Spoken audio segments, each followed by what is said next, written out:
Studio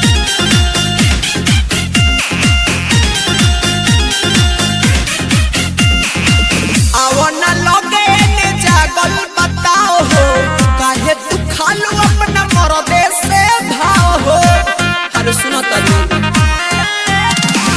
आवना लगे ने जागल बताओ हो काहे तू खालू अपना मरदे से भाव हो।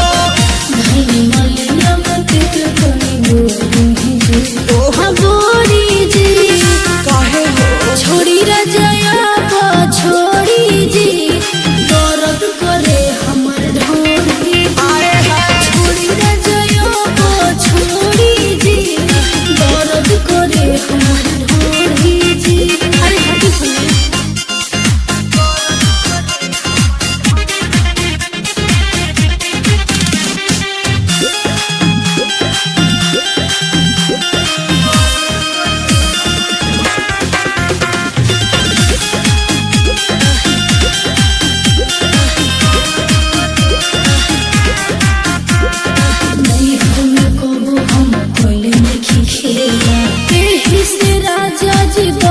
अरे सब बुझतनी हो राजा हो बने शरीफ तू तो सोए चूहा खा के हमारा के रखले बारू झूठो बोला के।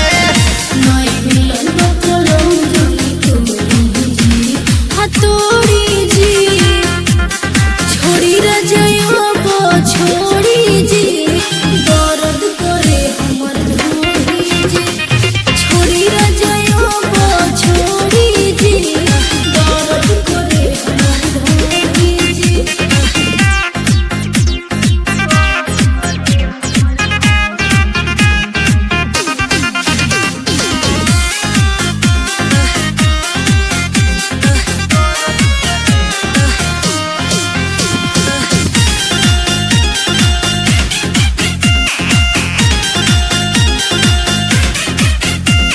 चीज के बनाई जनिलो रौरे धन हा छुई नहीं कोई। अरे वो तो बढ़ले बाबू अरे बुझने छोटी छोटी बात पर तू जालू हो रूसी सटना जानी तनी उठवा के चूस सुबह सोना हम खा जानी घोरी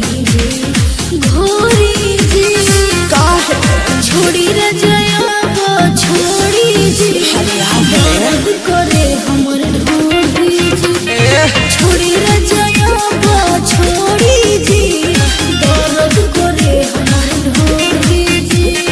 कमलेश रिकॉर्डिंग स्टूडियो मोहम्मदपुर।